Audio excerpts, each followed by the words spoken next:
올해 칠순을 맞은 최순자 씨는 생일 아침 케이크 앞에 앉아 눈물을 보이고 말았습니다. 자식 셋을 모두 시집 장가 보내고 아파트 대출도 다 갚고 나면 이제야 좀 여유가 생기려나 했는데 막상 남은 건 조용한 집안과 늘어나는 병원비뿐이었습니다. 오랜 친구였던 명자 언니는 지금 제주에 내려가 귤 농사하며 유튜브도 찍고 동네 할머니들과 하모니카 모임도 한다는데 그걸 보고도 부럽지 않다고 말할 수 있을까요? 분명 같은 시대를 살아왔고 같은 고생을 해왔는데 왜 어떤 사람은 노년에 접어들수록 활짝 피어나는 반면 어떤 사람은 점점 더 움츠러들고 외로워질까요? 순자 씨는 혼잣말처럼 이렇게 말했습니다. 나만 이렇게 산 것 같아서 괜히 억울하고 속상해. 이 말은 이제 막 노년을 맞이한 많은 이들이 속으로 삼키는 말이기도 합니다. 하루하루는 비슷하게 흘러가는 것 같은데 어느새 옆 사람과의 거리는 걷잡을 수 없이 벌어져 있었습니다. 어떤 이는 여행도 다니고 사진도 배우고 새로운 인연도 만들며 두 번째 인생을 살아가는데 어떤 이는 병원과 집만 오가며 그저 주어진 하루를 견뎌냅니다. 이 격차는 어디서부터 시작된 걸까요? 돈일까요? 건강일까요? 아니면 성격일까요? 물론 경제적인 여유도 중요한 요소이겠지만 그보다 더 근본적인 건 삶을 대하는 태도에 있습니다. 이렇게 말한 철학자가 있습니다. 사람은 자신이 바라보는 방향대로 늙는다. 독일의 철학자 프리드리히 니체의 말입니다. 마음이 늘 앞을 보고 있다면 몸도 그에 맞춰 움직이지만 마음이 자꾸 과거를 향하고 잃은 것만 세고 이제는 끝이라 말하기 시작하면 그 인생은 그때부터 퇴보하기 시작합니다. 우리는 모두 어느 순간 멈춘 듯한 고요함 앞에 서게 됩니다. 그리고 그 고요함이 쓸쓸함이 될지 평온함이 될지는 자신의 선택에 달려 있습니다. 오늘 이 방송을 통해 여러분께 꼭 전하고 싶은 이야기는 하나입니다. 60대 이후 인생 격차는 우연히 벌어지지 않습니다. 삶을 대하는 태도와 습관, 관계 맺는 방식과 자신을 돌보는 마음가짐이 서서히 차이를 만들고 그 차이는 언젠가 돌아설 수 없는 거리가 됩니다. 그렇다면 이제부터라도 무엇을 어떻게 바꾸어야 할까요? 오늘 이 시간 단지 위로만 드리는 것이 아니라 당장 실천할 수 있는 5가지의 작은 행동을 나누고자 합니다. 이 5가지만 죽어라 실천하신다면 여러분도 다시 활짝 피는 삶을 누릴 수 있을 것입니다. 지금부터 이야기해 보겠습니다. 첫 번째, 사람을 멀리하면 인생이 좁아집니다. 지방 소도시에 사는 김말순 씨는 자식들 모두 도시에 살고 있어 명절 외에는 얼굴 보기 힘듭니다. 남편은 몇 해 전 먼저 세상을 떠났고 마을 친구들도 하나둘 병원 신세를 지며 이제는 가까이 말 섞을 이조차 줄어들었습니다. 말순 씨는 혼자 사는 법을 익혀야 했습니다. 불 꺼진 거실에서 혼잣말로 TV에 대답하고 마트에 가서는 계산대 직원에게 괜히 말을 붙여보곤 했습니다. 사람이 보고 싶었지만 누굴 찾자니 미안함부터 앞섰습니다. 이 나이에 뭘 새삼 만나자고 하냐? 그냥 집에서 쉬는 게 편하지. 하지만 그런 생각이 결국 말순 씨를 더 외롭게 만들고 말았습니다. 사람은 오래 살수록 더 외로워진다는 말이 있습니다. 가장 가까웠던 가족은 멀어지고 의지했던 배우자는 이 세상 사람이 아니고 친구들은 병원에 있고 나이 든 자신은 남의 짐이 될까봐 연락 한번 건네는 것도 망설이게 됩니다. 이렇게 해서 인간관계는 점점 더 끊기고 결국 혼자라는 느낌만 짙어집니다. 이때부터 삶의 격차는 벌어지기 시작합니다. 몸이 아파도 누군가에게 말하지 못하고 기쁜 일이 생겨도 함께 나눌 사람이 없으면 그 기쁨은 오래가지 않습니다. 어쩌면 노년의 가장 큰 빈곤은 돈이 아니라 함께 웃어줄 사람, 나의 하루를 기억해주는 그 한 사람이 없다는 데 있을지 모릅니다. 그렇다면 어떻게 해야 할까요? 첫째, 먼저 연락하는 사람이 되십시오. 잘 지내?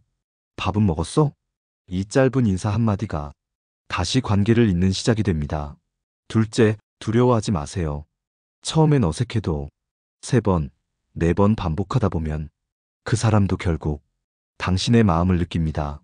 셋째, 새로운 사람을 만나세요. 동호회도 좋고 노인복지관 프로그램도 좋습니다. 처음엔 낯설고 귀찮을 수도 있지만 새로운 인연은 낡은 외로움을 조금씩 걷어냅니다. 넷째, 혼자 있는 시간은 혼자 있기 위한 시간이 아니라 다시 연결되기 위한 충전의 시간이라는 걸 기억하세요. 무조건 바깥에 나가라는 것이 아닙니다. 단지 마음을 닫지 말라는 것입니다. 한문에는 이런 글자가 있습니다. 사람인 두 사람이 서로 기대어 선 모습입니다. 사람은 결국 사람에게 기댈 때 비로소 사람다워집니다. 인생의 후반전, 사람을 멀리하면 삶은 멀어지고 사람을 가까이하면 기쁨도 가까워집니다. 행복은 혼자 꾸는 꿈이 아닙니다. 같이 나누는 기억 속에서 진짜 무게를 갖습니다. 두 번째, 몸을 가만히 두면 마음까지 늙습니다. 부산에서 자취하는 이종철 씨는 올해 70이 넘었지만 매일 아침 동네 공원까지 걷습니다. 걷는 속도는 느려도 발걸음은 누구보다 분주합니다. 이유는 간단합니다. 걷지 않으면 내가 내 몸을 놓치게 될까봐. 그는 몇 년 전 심각한 요통으로 병원 신세를 치고 나서야 자신의 몸을 돌보지 않았다는 걸 처음 깨달았다고 말합니다. 그 전까지는 다 괜찮을 줄 알았고 어차피 늙으면 아프기 마련이라며 아픈 것도 당연하다고 여겼습니다. 하지만 병원에 오래 누워있으니 몸뿐 아니라 마음까지 무너졌습니다. 누군가의 도움이 없이는 잠시 화장실도 가기 어렵고 잠깐의 통증에도 눈물부터 앞섰습니다. 종철 씨는 몸이 고장나니까 내 인생도 같이 멈춘 느낌이었다 고 말했습니다. 우리는 종종 건강은 주어진 것이라 착각합니다. 그래서 젊었을 때는 너무 바쁘단 이유로, 나이 들어서는 너무 늦었단 이유로 계속 미뤄둡니다. 하지만 신체는 그 어떤 관계보다 먼저 신호를 보냅니다. 무릎이 시큰하고 허리가 아프고 눈이 침침해지기 시작할 때 그건 단순한 노화가 아니라 이제는 나를 돌보라고 보내는 경고입니다. 건강이 뒷받침되지 않으면 좋은 친구도 가고 싶은 여행도 모두 그림의 떡이 됩니다.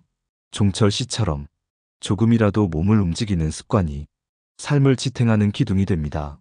실천할 수 있는 방법은 크게 어렵지 않습니다.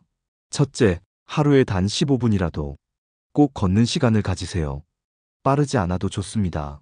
단, 꾸준히가 핵심입니다.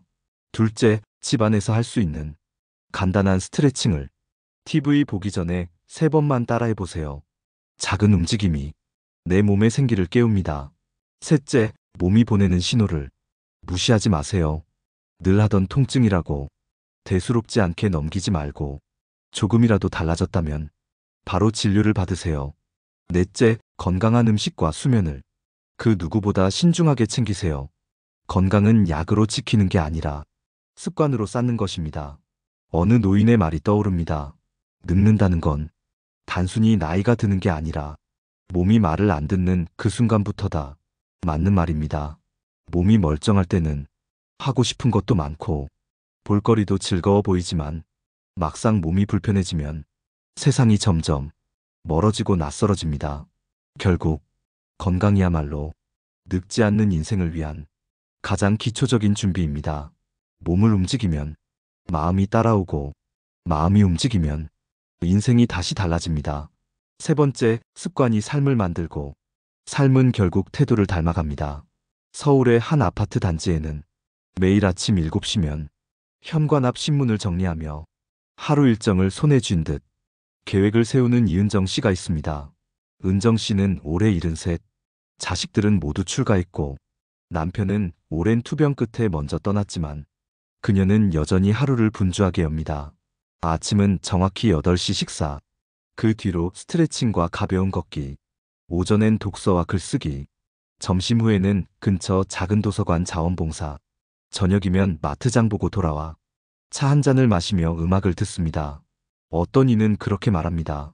그 나이에 뭘 그렇게 바쁘게 살아. 이제 좀 쉬어야지. 하지만 은정 씨는 말합니다. 이렇게라도 살아야 내 하루가 내 것이지. 그녀는 무언가 대단한 일을 하려는 것이 아닙니다. 다만 매일을 스스로 선택하고 스스로 지켜나가는 그 태도 하나로 자신의 삶을 단단하게 만들고 있습니다. 습관은 그렇게 사람을 지탱합니다. 우리가 무심코 보내는 하루, 그 하루가 모여 일주일이 되고 한 달이 되고 곧 인생이 됩니다. 그 하루하루가 의미 없이 흘러간다면 그 인생도 결국 비슷한 결을 가질 수밖에 없습니다. 중요한 건 시간을 어떻게 보내느냐입니다. 특히 은퇴 이후의 시간은 누구도 대신 살아주지 않기 때문에 더욱 그렇습니다. 그렇다면 지금 내가 하고 있는 작은 습관들이 과연 내 노년을 빛나게 만들 수 있을까요? 첫째, 아침 시간을 어떻게 여는지가 그날의 분위기를 좌우합니다. 단 10분이라도 자신만을 위한 시간을 가지세요. 차를 마시든 산책을 하든 창밖을 멍하니 바라보아도 좋습니다. 둘째, 하루 일과를 정해두고 가능한 한 지키려 하세요. 큰 계획이 아니어도 됩니다. 오늘은 냉장고 정리하기, 책 한 장 읽기, 그 작고 사소한 행동이 내 존재감을 지켜줍니다. 셋째, 자신만의 작은 의식을 가지세요. 점심 후 햇빛 아래서 잠깐 눈 감기, 좋아하는 노래 틀어놓고 싱긋 웃기, 그런 것들이 지친 마음을 다독입니다. 넷째, 누구를 위해서가 아니라 나를 위해 옷을 고르고 거울 앞에서 웃어보세요. 이 작은 자존감이 당신을 빛나게 만듭니다. 습관이 바뀌면 삶의 결이 달라집니다. 그리고 그 결이 당신의 눈빛과 손끝에 묻어나 주변을 따뜻하게 비추게 됩니다. 중국 고전 얘기에는 이런 말이 있습니다. 습관은 의지를 이기고 의지는 삶을 이끈다. 지금의 당신이 바꾸려는 그 마음 하나가 앞으로의 인생을 완전히 새롭게 만들 수 있습니다. 하루하루의 의미를 스스로 만들어 나가는 사람이 늙지 않는 사람입니다. 네 번째, 돈이 많고 적음보다 돈을 대하는 태도가 노년의 품격을 결정합니다. 경기도 광주의 전찬우 씨는 은퇴 후에도 자식들 걱정에 적금을 깨고 보험을 해지했습니다. 첫째는 사업 실패로 급히 자금이 필요하다고 했고, 둘째는 아이 학원비 때문에 여유가 없다고 했습니다. 막내딸은 맞벌이에 지쳐 아이를 맡길 사람이 필요하다며 아버지 찬호 씨에게 조심스레 손을 내밀었습니다. 찬호 씨는 가족이기에 도와주는 게 당연하다고 생각했고, 그게 자신의 책임이자 존재의 이유라고 여겼습니다. 하지만 시간이 지나며 잔고는 바닥이 나고 자식들 입에서 나오는 말은 아빠가 해주면 되지였습니다. 언제부턴가 감사보다는 당연함이 자리를 잡았습니다. 그제서야 찬우 씨는 무언가 잘못되었다는 걸 알게 되었습니다. 아끼고 모아둔 노후 자금이 자식의 인생을 망치고 자신의 삶마저 힘들게 만들고 있었던 겁니다. 돈이 인생의 전부는 아닙니다. 하지만 노년에 돈이 없으면 몸이 아프고 마음이 괴로워도 제때 병원 한 번 가기 어려워지고 먹고 싶은 것, 해보고 싶은 것 다 참고 미루게 됩니다. 무엇보다 누군가에게 계속 기대야 하는 처지가 되면 인생은 점점 작아지고 자존감은 무너집니다. 그렇다면 돈을 어떻게 써야 품위 있고 자립적인 노년을 살 수 있을까요? 첫째, 내 삶을 지키는데 먼저 써야 합니다. 건강을 챙기고 생활을 안정적으로 유지하는데 우선 순위를 두어야 합니다. 둘째, 주고 싶다면 정말 줄 수 있는 만큼만 주세요. 주고 나서 후회하고 상처받을 정도라면 그건 좋은 마음이 아닙니다. 셋째, 모은 돈은 내 인생을 위한 것임을 잊지 마세요. 내가 나를 위해 쓰는 돈이 결국 삶의 품격이 됩니다. 넷째, 경제적 독립은 정신적 독립과 연결됩니다. 돈을 의지하지 않고 주체적으로 사는 삶은 다른 이에게도 존중을 불러옵니다. 한 가지 이야기만 더 하겠습니다. 서울 성북구의 이정분 씨는 혼자 살며 월 90만 원의 국민연금으로 검소하게 살아갑니다. 하지만 그는 매달 3만 원을 자신이 후원하는 보육원에 보냅니다.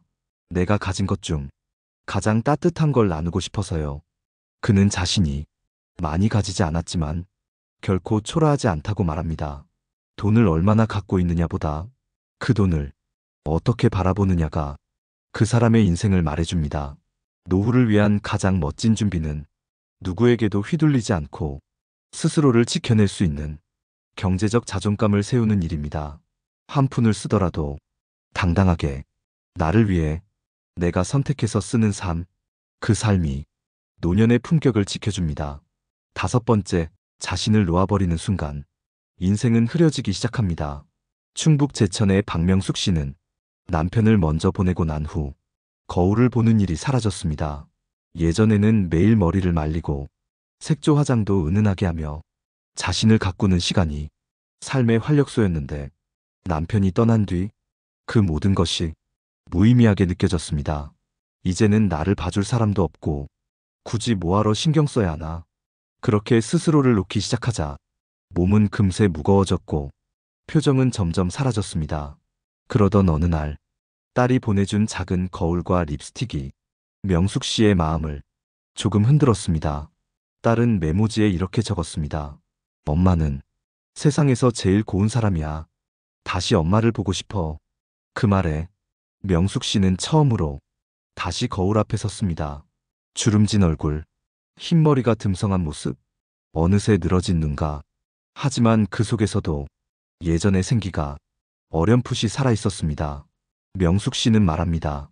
내가 나를 포기하니까 내 하루도 나를 포기하더라. 사람은 마음을 놓는 순간부터 삶도 놓아지기 시작합니다. 자존감은 다른 사람이 채워주는 것이 아니라 내가 나를 어떻게 대하느냐에서 시작됩니다. 노년이 되면 나를 꾸미는 일이 사치처럼 느껴질 수 있습니다. 하지만 그렇지 않습니다. 살아있는 모든 생명은 빛을 쬐어야 숨을 쉬고 물을 머금어야 살아나듯 우리의 마음도 관심과 정성이라는 햇볕을 받아야 피어납니다. 첫째, 하루에 한 번 거울을 들여다보세요. 자신의 눈을 들여다보는 일이 자존감을 회복하는 가장 간단한 시작입니다. 둘째, 옷장을 열어 가장 좋아하는 옷을 꺼내 입으세요. 그 옷이 당신의 기분을 한 톤 올려줍니다. 셋째, 마음에 드는 향수나 로션을 가볍게 손목에 바르세요. 그 향이 삶의 무게를 조금 덜어줍니다. 넷째, 자신의 모습을 사진으로 남기세요. 시간이 지나면 그 모습이 당신에게 위로가 됩니다. 스스로를 사랑할 줄 아는 사람은 주름진 얼굴 속에서도 빛을 냅니다. 그 사람은 늙는 것이 아니라 깊어지는 것입니다. 조선의 시인 김삿갓은 이런 시를 남겼습니다. 내 얼굴에 먹칠하지 않으려 오늘도 붓을 들어 내 마음을 쓴다.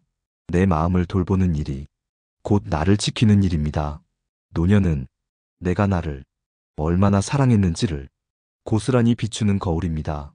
그 거울 속에 기품 있고 따뜻한 나의 모습이 담기기를 바랍니다. 여기까지 들으신 여러분, 지금 마음에 어떤 바람이 스치셨나요? 어쩌면 문득 나도 이렇게 바뀌고 싶다는 잊고 있던 소망이 살며시 피어나셨을지도 모르겠습니다. 오늘 우리는 60대 이후 인생 격차가 왜 벌어지는지, 그리고 어떻게 하면 멋지게 늙고 행복하게 살아갈 수 있을지를 5가지 키워드로 나누어 보았습니다. 첫 번째는 사람을 멀리하지 않는 마음. 두 번째는 몸을 움직이며 마음을 지켜내는 노력. 세 번째는 하루를 스스로 설계하는 작은 습관. 네 번째는 돈을 대하는 품격 있는 태도. 다섯 번째는 자신을 끝까지 아끼고 사랑하는 자세. 이 5가지는 그저 이론이 아니라 실제로 인생의 격차를 만드는 아주 현실적인 차이였습니다. 우리는 모두 같은 시간을 지나지만 전혀 다른 인생을 살아갑니다. 누군가는 소외된 노년을 살아가고 누군가는 매일이 감사한 두 번째 봄을 맞이합니다. 그 차이를 만드는 건 거창한 변화가 아닙니다. 오늘 누군가에게 안부를 묻고, 오늘 15분 산책을 하고, 오늘 거울 앞에서 미소를 짓고, 그 작은 시작이 내일을 다르게 만들고 내일들이 모여 인생을 바꿉니다.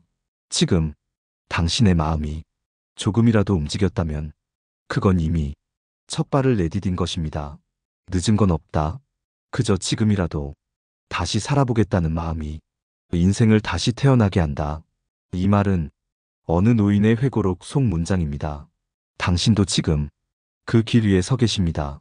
이 방송이 당신의 하루에 작은 불빛이 되었기를 바랍니다. 듣고 나니 마음 한구석이 따뜻해지셨다면 댓글로 당신의 이야기를 나눠주세요. 혼자 듣지 마시고 지인에게도 전해주세요.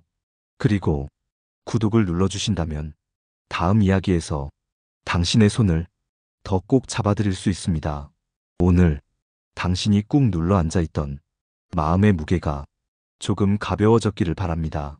여러분은 충분히 지금보다 더 행복할 자격이 있습니다.